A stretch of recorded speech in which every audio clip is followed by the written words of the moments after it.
Everyone, welcome back to DK education academy. तो कैसे हो आप लोग? आई होप सभी बहुत अच्छे होंगे अपने अपने घरों में। मैं देव कुमार अपने तहे दिल से आपका स्वागत करता हूं आपके अपने चैनल डीके एजुकेशन एकेडमी में। तो बेटे, मैंने इंट्रो में ऑलरेडी थ्योरम्स इंट्रोड्यूस कर दी थी, तो अब हमने इसमें एग्जांपल्स करना है, एग्जांपल नंबर 1, 2 एंड 3। ठीक है, तो वेरी फर्स्ट एग्जांपल नंबर 1 से स्टार्ट करते हैं, जो कि पेज नंबर 211 पे है। तो एग्जांपल नंबर फर्स्ट, जो कि पेज नंबर 211 एनसीईआरटी है। तो आप लोग ध्यान दें, कहता है कि prove that in two concentric circles. देखो, सबसे पहले कंसेंट्रिक सर्कल्स की बात हो रही है, तो कंसेंट्रिक सर्कल्स किसे कहते हैं आपको पता होना चाहिए बेटा। ऐसे सर्कल जिनका सेंटर सेम होता है, यानी कि एक ही सेंटर से बनाए गए सर्कल्स को कंसेंट्रिक सर्कल कहा जा सकता है। ये थोड़ा सा टेढ़ा मेढ़ा लग रहा होगा आपको, ठीक है, तो कोई बात नहीं बच्चों, आप बहुत समझदार हो तो आप समझ जाओगे। ठीक है, तो दोनों सर्कल्स के सेंटर सेम है, तो इनको कंसेंट्रिक सर्कल कहेंगे। अब आगे कहता है the chord of the larger circle, यानी कि बड़े वाले सर्कल की कॉर्ड, ठीक है, which touches the smaller circle, जो कि स्मॉलर सर्कल को टच करती हुई जाती है, यानी कि लेट्स सपोज इस पॉइंट पे टच करती है, और ये है बड़े वाले सर्कल की कॉर्ड। ओके, तो आगे लिखा है स्मॉल सर्कल के आगे is bisected at the point of contact, यानी कि ये इस पॉइंट ऑफ कॉन्टेक्ट से बाइसेक्ट होती है। ये बात आपने प्रूव करनी है। लेट्स सपोज ये कॉर्ड है ए बी, और ये एम पॉइंट से बाइसेक्ट हो जाती है, यानी कि एम बराबर एम बी मुझे प्रूफ करना है। तो देखो, इसके दो तरीके हैं बेटा। एक तो जो हमने थ्योरम के इंट्रोडक्शन में पढ़ा था, एक तरीका वो है, और दूसरा हम इसको पाइथागोरस थ्योरम से, सॉरी पाइथागोरस थ्योरम से नहीं, कॉन्वेंसी प्रूफ करके भी कर सकते हैं। तो पहले पहला वाला तरीका देखते हैं, खाली देखते हैं, है ना। तो पहला वाला तरीका ये कहता है, देखो 2 मिनट के लिए आप इस वाले सर्कल को लेट्स सपोज भूल जाओ कि ये सर्कल है ही नहीं। ठीक है, अगर ये सर्कल नहीं है, या फिर एक काम करो, पहले बड़े वाले सर्कल को भूल जाओ। मान लो कि बड़ा वाला सर्कल नहीं है, यहाँ पे बस एक छोटा सर्कल है, और ये एक टेंजेंट है, कुछ इस तरीके से, है ना, ये वाली फिगर बनेगी ना। ठीक है, तो बेटा हमने ये बात पढ़ी है, थ्योरम में पढ़ा है कि radius is always perpendicular to the tangent. तो इसका मतलब मेरे को ये वाला एंगल 90 डिग्री का मिल गया, है ना, पहली बात। अब दूसरी बात, अब मैं कह रहा हूं कि आप ये छोटा वाला सर्कल भूल जाओ, बड़े वाले सर्कल को ध्यान दो। लेट्स सपोज कि छोटा सर्कल है ही नहीं, आपके पास एक बड़ा सर्कल है, कुछ इस तरीके से। तो बेटा आपने एक दूसरी थ्योरम भी पढ़ी है कि अगर मैं सेंटर से 90 डिग्री यानी कि परपेंडिकुलर ड्रॉ करता हूं कॉर्ड को, तो वो कॉर्ड को बाइसेक्ट करती है। तो बेटा इसका मतलब ये हुआ कि कॉर्ड बाइसेक्ट हो गई, और मेरे को यही तो प्रूफ करना था कि कॉर्ड बाइसेक्ट हो रही है। बाइसेक्ट होने का मतलब this is equal to this. तो बेटा पहला तरीका तो ये था, हमने इससे इजीली बता दिया, है ना। अब दूसरा तरीका क्या हो सकता है उसको देखते हैं। देखो, मैं अगर इसको ज्वाइन करा दूं यहां से, ठीक है, तो मेरे पास 2 ट्राइंगल है। तो आप इसकी गिवन इंफॉर्मेशन अपने आप लिखना, जो भी है, ठीक है, और टू प्रूफ क्या करना है वो भी अपने आप लिखना। आपको बता ही दिया मैंने प्रूफ क्या करना है, ठीक है। ठीक है, अब प्रूफ मैं बता देता हूं आपको, कंस्ट्रक्शन करने की कोई जरूरत नहीं है। तो लेट्स सपोज मैं 2 ट्राइंगल ले लेता हूं, in triangle O M A and triangle O M B. Okay, अब देखो इसमें सबसे पहले तो angle O M A equal है एंगल ओ एम बी के। भाई आप कहोगे बेटा 90 डिग्री ईच ना, रीजन तो ईच 90 डिग्री। और सेकंड इसकी ओ ए इसकी ओ बी के इक्वल है। इसका रीजन देखो ना, ये वाली साइड इसके बराबर है। भाई ये बड़े वाली सर्कल की रेडियस नहीं है, चेक कर लो, रेडियाई ऑफ सेम सर्कल। तो radii of same circle, okay. तीसरी चीज OM कॉमन है। भाई OM is common to both, तो it is common side. Okay, तो भैया चेक करो, एक राइट एंगल, एक हाइपोटेनस और एक साइड से हमने इसमें कॉन्ग्रुएंसी प्रूफ कर दी। तो by RHS congruency rule we can say triangle OMA is congruent to triangle OMB by, अच्छा रीजन तो मैंने ऊपर लिख दिया है, लिखने की जरूरत नहीं है।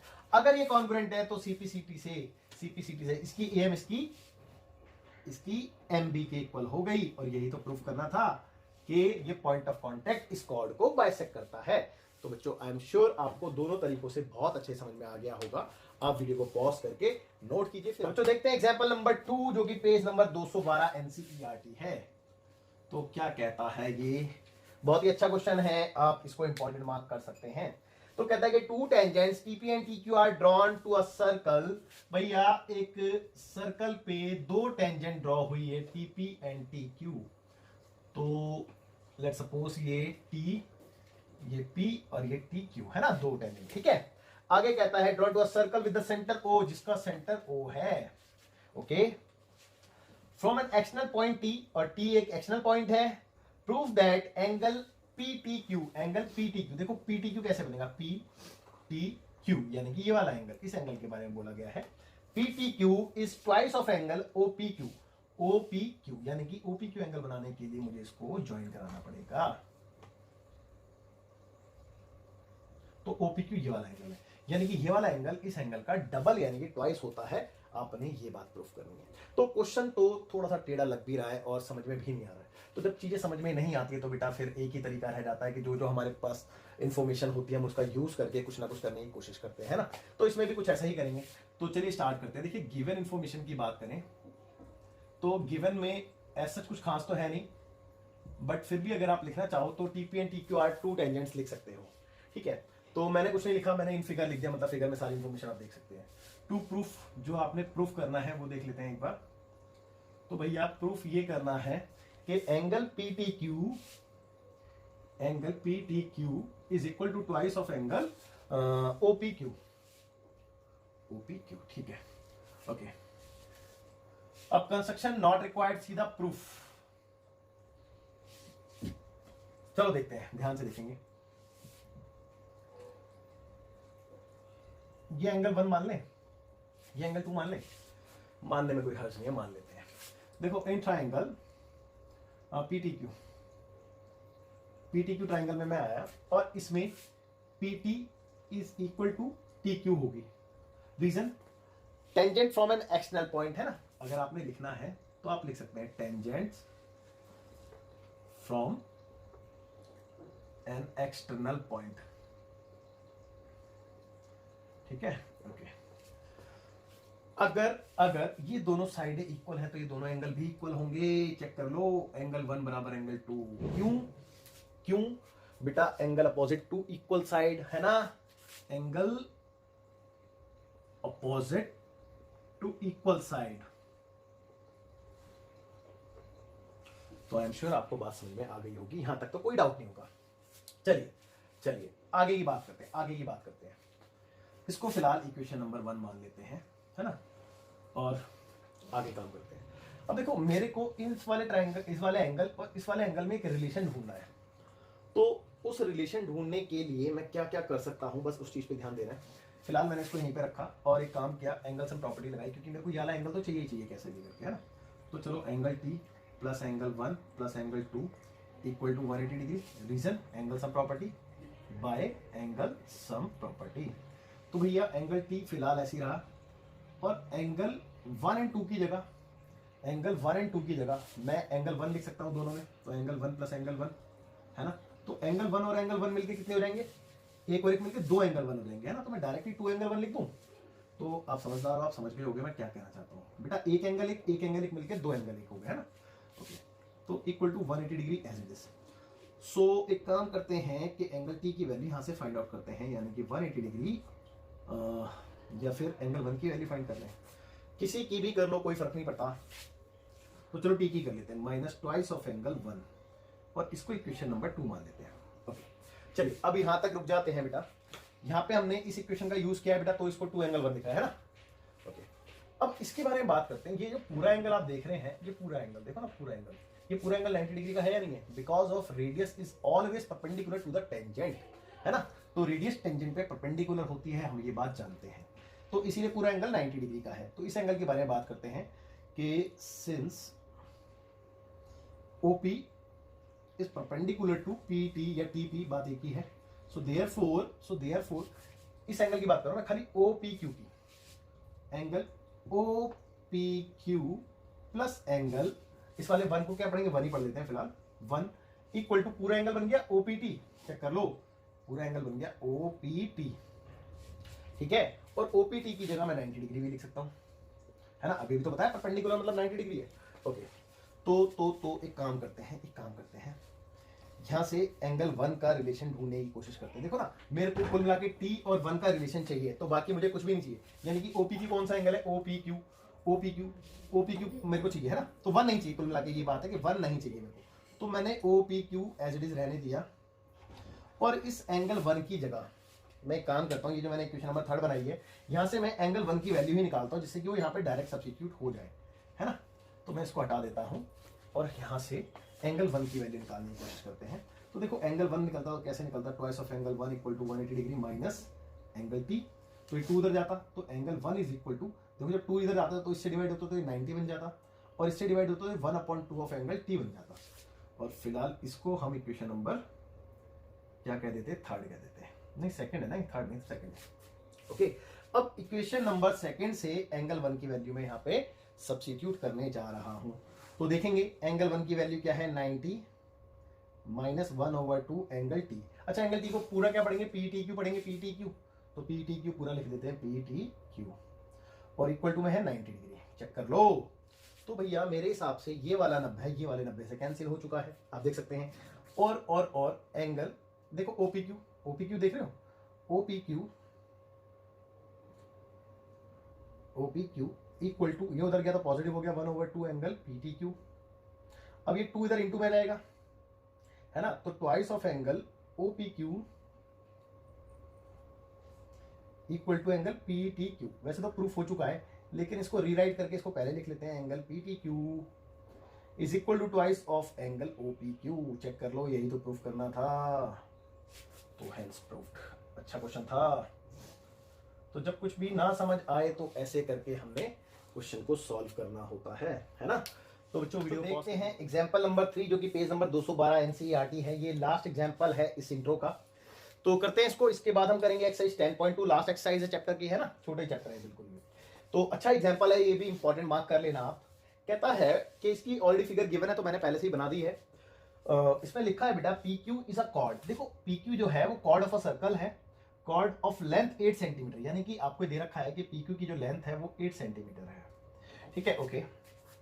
Of a circle of radius 5 centimetre, circle की रेडियस आपको दे रखी है 5 सेंटीमीटर, यानी कि OP जो है वो 5 सेंटीमीटर है, ओके। अब कहता है the tangent at P and Q, tangent जो है वो P और Q पॉइंट पे है, तो यानी कि point of contact P and Q हो गए, okay. Intersect at point T, और दोनों ही टेंजेंट T पे इंटरसेक्ट करती है, ठीक है। सी फिगर आपको ऑलरेडी गिवन थी, फाइंड द लेंथ TP की लेंथ निकालनी है, यानी कि ये लेंथ निकालनी है आपने। तो क्वेश्चन तो आपको समझ में आ गया होगा। देखो इसको करने के 2 तरीके, पहले थोड़ा सा इजी तरीका देखते हैं, फिर उसके बाद, है ना। देखो हमने एक चीज पढ़ी थी, एक थ्योरम में पढ़ा था। क्या पढ़ा था बेटा, कि अगर हम किसी राइट एंगल ट्राइंगल में परपेंडिकुलर से, देखो मैं बना के दिखाता हूं आपको, हमने थ्योरम पढ़ी थी, याद करो, थोड़ा सा रिकॉल करो। ये राइट एंगल ट्राइंगल है, अगर हम राइट एंगल ट्राइंगल से एक परपेंडिकुलर ड्रॉ करते हैं तो ये दोनों ट्राइंगल आपस में क्या होते हैं, सिमिलर होते हैं, और ये दोनों ट्राइंगल इस बड़े ट्राइंगल के भी सिमिलर होते हैं। याद आ गया, ये थ्योरम हमने पढ़ी थी। तो बेटा इस थ्योरम का यूज अगर मैं करूं तो ये क्वेश्चन बहुत इजी हो जाता है। ये थ्योरम हमने कहां पे पढ़ी थी बेटा, ट्राइंगल चैप्टर में, है ना, ट्राइंगल चैप्टर में हमने थ्योरम पढ़ी थी। तो देखते हैं इस ट्राइंगल का यूज करके हम, तो ध्यान देंगे बेटा कि यहां से ये वाला ट्राइंगल और ये वाला ट्राइंगल दोनों सिमिलर है, ठीक है। तो मैं लिख सकता हूं कि ट्राइंगल कौन सा बेटा, ट्राइंगल TRP सिमिलर है triangle PROK bye angle similarity, है ना।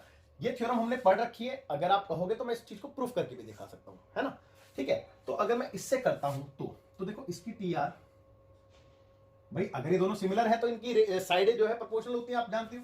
इसकी PR, इसकी RP, यानी कि PR बात एक ही है ना, इसकी RO और इसकी TP, इसकी PO, ये वाली बात होगी। तो चलो इसमें देखते हैं हमारे पास क्या क्या इंफॉर्मेशन अवेलेबल है। TR की अगर मैं बात करूं तो TR मेरे पास नहीं है, तो फिलहाल मैं सोच रहा हूं कि इसको अभी रहने दूं।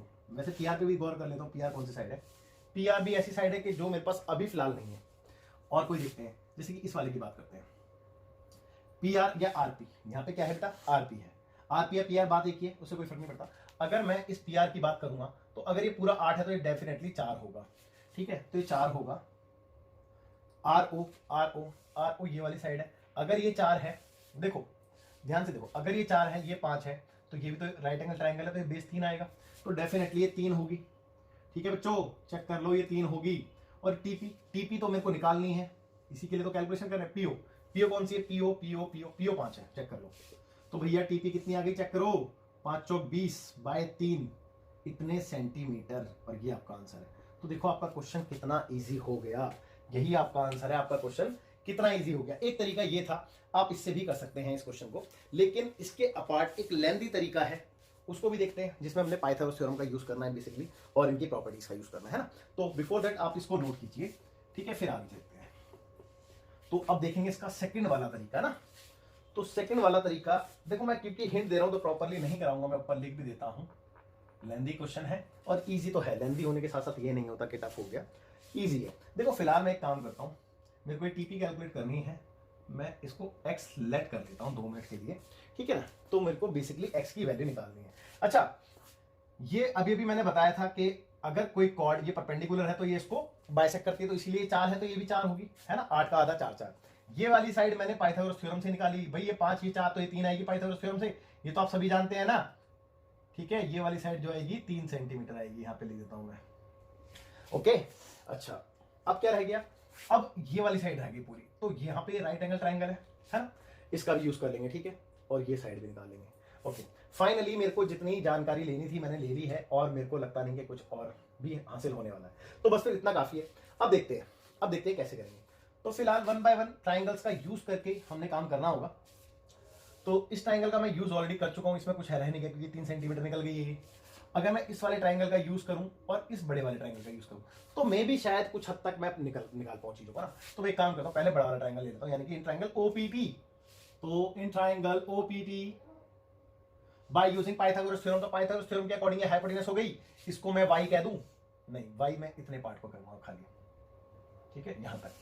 तो ये कहलाएगा पूरा ओटी, कितना कहलाएगा चेक करो, हाइपोटेनस का स्क्वायर यानी कि ओटी का स्क्वायर इक्वल टू परपेंडिकुलर यानी कि ओपी का स्क्वायर प्लस बेस यानी कि पीटी का स्क्वायर।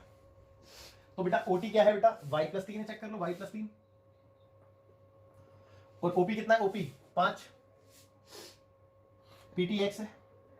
तो बेटा इधर खोलूंगा तो a square plus 9 plus 2ab, तो 2ab यानी कि 3 टू द 6 y, यहाँ पे 25 प्लस एक्स स्क्वायर। तो भैया कुछ कैंसिल तो नहीं हो रहा फिलहाल, तो एक काम करते हैं, इसको यहीं पे रहने देते हैं, अभी ज्यादा छेड़छाड़ करनी ठीक बात नहीं है ना, अभी ज्यादा छेड़छाड़ करनी ठीक नहीं है, तो इसको अभी फिलहाल यहीं पे रहने देते हैं। मैंने बड़े वाले ट्राइंगल का यूज कर लिया, मैं इस छोटे वाले ट्राइंगल का यूज करूंगा, इस वाले का है। तो ऑल्सो इन ट्राइंगल, इसका नाम क्या बेटा, पीआरटी। ओके, तो पीआरटी की अगर मैं बात करूं, तो पीआरटी में राइट एंगल यहाँ पे तो हाइपोटेनस ये होगी, यानी कि एक्स स्क्वायर, चलो डायरेक्ट नहीं लिखा, बाय यूजिंग पाइथागोरस थ्योरम, तो पीटी का स्क्वायर इक्वल टू परपेंडिकुलर यानी कि P R square plus base यानी कि टी आर स्क्वायर। चेक कर लो, अब देखिए पीटी कितना है, पीटी है एक्स, तो एक्स स्क्वायर, पी आर कितना है, पी आर है वाई, चेक कर लो वाई स्क्वायर, और टी आर 4, तो 4 का स्क्वायर 16, डायरेक्ट लिख दिया। ओके, अब देखो आपको बेसिकली चाहिए क्या, आपको कहीं ना कहीं एक्स की वैल्यू चाहिए, ठीक है, और अगर आपको एक्स की वैल्यू मिल जाए तो आपका काम हो जाएगा। तो एक्स की वैल्यू निकालने के लिए आप एक काम कर सकते हैं, देखो ना, आप इसको इसमें सब्स्टिट्यूट कर सकते हैं, है ना, क्योंकि देखो ना, अगर आप एक्स स्क्वायर की वैल्यू पूरी की पूरी यहाँ पे सब्स्टिट्यूट करते हो, तो ये पूरा क्वेश्चन वाई में बदल जाएगा, है ना, मतलब पूरी इक्वेशन वाई में बदल जाएगी, और वाई में बदलने के बाद मैं वाई की वैल्यू निकाल पाऊंगा, और वाई की वैल्यू को जब मैं इधर रख दूंगा तो मेरे को एक्स भी मिल जाएगा डेफिनेटली, है ना। तो एक काम करते हैं, इसको इक्वेशन नंबर 2 मान के इसको यहीं पे रोक देते हैं, और इक्वेशन नंबर 1 ले लेते हैं। तो देखेंगे भाई Y square plus 9 plus 6y, ठीक है, इक्वल 25, और प्लस में एक्स स्क्वायर की जगह पूरा आ गया, यानी कि वाई स्क्वायर प्लस 16, और भैया वाई स्क्वायर से वाई स्क्वायर हो गया बाय बाय। और चेक करो क्या क्या कैंसिल होगा, देखो 6y तो ऐसे ही रहा, तो 25 माइनस 9 और प्लस 16, भाई 25 में से 9 गए तो 16 ही बचते हैं, डायरेक्ट लिख दो 16, ठीक है, और y की वैल्यू आ गई 16 16 32 अपॉन में 6, चेक कर लो, तो भैया कैंसिल होके 16 अपॉन में 3, तो y की वैल्यू 16/3 सेंटीमीटर, ये y की वैल्यू आई है ना। अच्छा, y की वैल्यू को अगर मैं इक्वेशन नंबर 2 में पुट करता हूं तो मे बी x की वैल्यू मिल सकती है, तो फ्रॉम इक्वेशन नंबर 2, तो second is x square is equal to Y square, Y की जगह 16/3 और प्लस 16। ओके, तो एक काम करते हैं, देखो 16 इंटू 16 और 3 का स्क्वायर 9 प्लस 16। भाई मैंने इसको एक काम कर सकता हूँ, मैं 16 को कॉमन ले सकता हूँ बाहर, तो अंदर रह गया 16/9 प्लस 1, चेक कर लो, है ना। तो यहाँ से आ गया 16 और 16 प्लस 9/9, है ना। तो फाइनली ये 16 और 16 9 25 और अपॉन में 9, और यहाँ पे क्या है लेफ्ट हैंड साइड में एक्स स्क्वायर। तो यहाँ पे देखेंगे तो बेटा x की वैल्यू क्या आएगी, अंडर रूट ऑफ 16 इंटू 25/9। तो सभी परफेक्ट स्क्वायर वैल्यू है तो सभी रूट से बाहर आ सकती है, तो x कितना आएगा बेटा, देखो 16 का 4 बाहर आ गया, 25 का 5 बाहर आ गया और 9 का 3 बाहर आ गया, है ना, इतने सेंटीमीटर। तो x is equal to 5/20/3 centimetre. और चेक कर लो, यही आंसर तो मैंने पहले वाले मेथड से भी आपको निकाल के दिखाया था, ठीक है। तो आई एम श्योर आपको बात समझ में आ गई होगी, आपको जो बेटर लगे आप उसको उससे कर सकते हो। आप वीडियो को पॉज करके नोट कीजिए। और बच्चों बस आज का इंट्रो यहीं तक था, इसके बाद आप 10.2 सेल्फ जरूर ट्राई करना। बाय, टेक केयर, जय हिंद, मिलते हैं आपसे नेक्स्ट क्लास में, बाय।